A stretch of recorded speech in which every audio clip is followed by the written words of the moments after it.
C Joseph Vijay எனும் நான்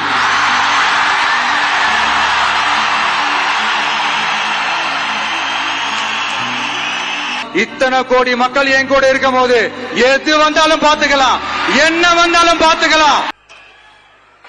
சினிமாவில் எப்படியாவது கஷ்டப்பட்டு வெற்றி அடையணும்னு இருந்த ஒரு சாதாரண அசிஸ்டன்ட் டைரக்டருக்கு பிறந்த ஒரு புள்ளையா எனக்கும் வாழ்க்கையில வறுமைனா என்னன்னு எனக்கு நல்லாவே தெரியும், பசினா என்னன்னு எனக்கு நல்லாவே தெரியும். நான் ஒன்னும் பெரிய மன்னர் பரம்பரையிலிருந்தெல்லாம் வந்துடல. உங்களை மாதிரிதான், உங்கள ஒருத்த மாதிரிதான், உங்க குடும்பத்துல ஒருத்த மாதிரிதான், உங்க புள்ள மாதிரிதான், உங்க மகன் மாதிரிதான், உங்க அண்ணன் மாதிரிதான், உங்க தம்பி மாதிரிதான்.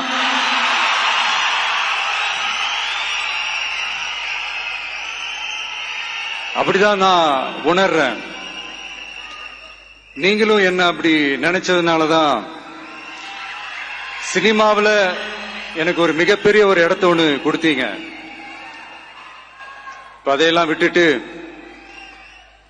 உங்களுக்காக நன்றி கடன் செலுத்துறதுக்காக அரசியலுக்கு வந்த உங்க விஜய, இந்த விஜய, நீ வா விஜய், நாங்களா இருக்கோம், பாத்துக்கிறோம். விஜய் தம்பி நீ வா, நாங்க இருக்கோம். விஜய் தம்பி நீ வா, நாங்க இருக்கோம். அண்ணா நீ வாடா, நாங்களா இருக்கோம். நண்பா நீ வா நண்பா, நாங்களா இருக்கோம் சொல்லி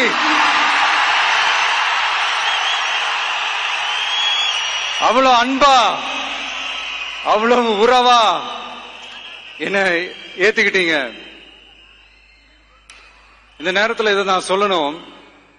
இந்த டிராவல்ல, இந்த ப்ராசஸ்ல எனக்கு எவ்வளவோ கஷ்டங்கள், எனக்கு எவ்வளவோ இந்த அவமானப்படுத்தினதெல்லாம் ஒரு பக்கம் இருந்தாலும், எனக்காக கூட நின்ன உங்களுக்கும் அதே மாதிரி கஷ்டங்கள், அதே மாதிரி அவமானங்கள்,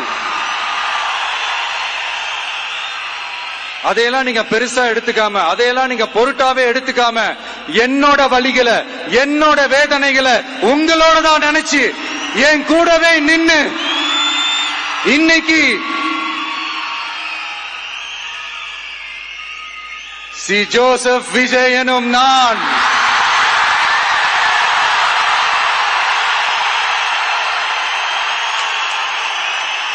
அத உண்மையாக்கி இருக்கிறீங்க. உண்மையிலே